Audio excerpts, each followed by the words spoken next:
Hey Scout Leaders, thank you very much for joining me for another week here in the Scout Shed. Today we're talking about Scout badges.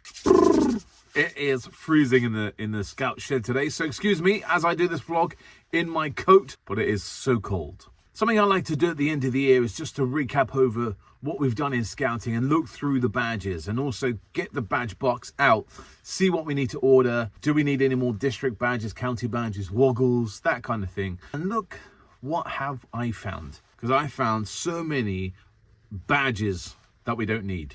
And I thought, what am I going to do with all these badges that we don't use anymore?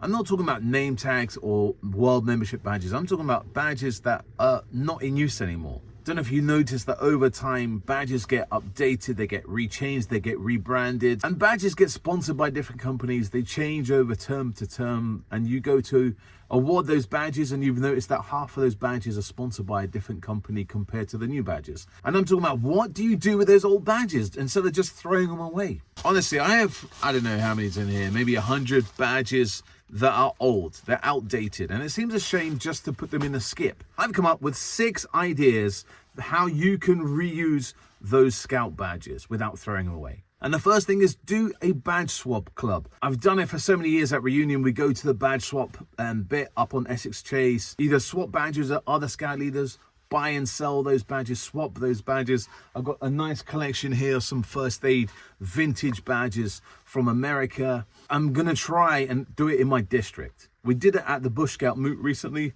There was about 5 Scout leaders that came with their badges. We swapped those badges.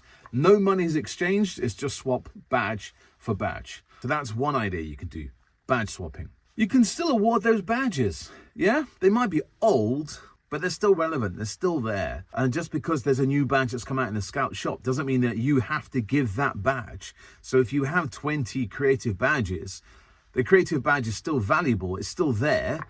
Just award those badges that you've got. Don't throw them away just because the Scout shop says there's a new badge. Still use them. Or get yourself one of these.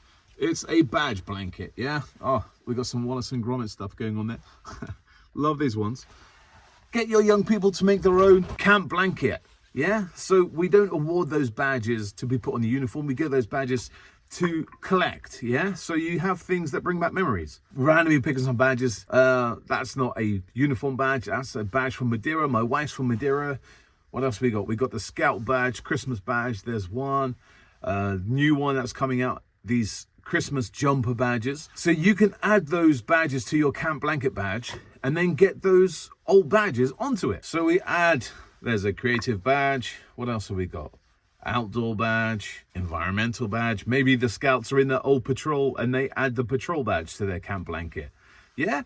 So getting those badges onto something that means something, and they're just not put in the drawers. Take that blanket to camp, sit around the campfire, put it in your tent, keep nice and cozy and warm, and those badges soon bulk up if you can give some badges to young people. Now, my next idea, I briefly touched upon it, is you can either start a collection yourself, or maybe a young person has a interest, or other Scout leaders have interest in that particular badge. So for instance, me, I've been collecting first aid badges from around the world. We've got some Canadian badges, American badges. These are all vintage badges. Hey, we've got a MASH. Do you remember MASH?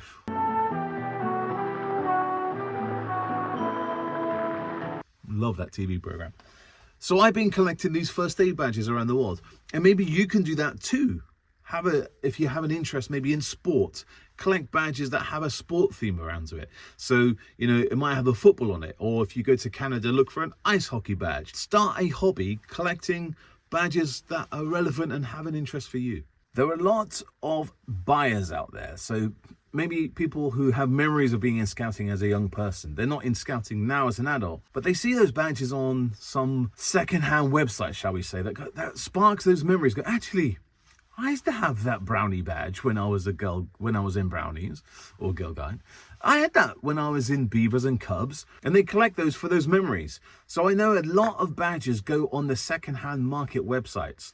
So sell them and raise some funds for your Scout group. Another really cool top tip is use those badges to teach the young people how to sew. So for instance, you get some scrap material and replicate a Scout shirt, and teach them how to sew nicely, those invisible stitches. So those badges aren't wasted. The young person learns a new skill on sewing, and you can amalgamate them all, so then that young person either can sew those badges onto their uniform or on a Scout blanket. Yeah? So there you go, Scout leaders. Some ideas of what to do with old badges that are no longer relevant. They're old, they're out of date. Things have changed, logos have changed, companies have changed. And you've got a stack of them in the cupboard that you don't really want to throw away. Scout leaders, what do you do with yours? Maybe I've missed something off. I haven't thought about that idea. Comment below, what do you do with out-of-date badges? Hey, before you go, subscribe, like this video, and if you want to learn some more about badges, watch this one here. It's all about the meaning of the World Membership Badge. I'll see you next time here on Big Man in the Woods. Bye-bye.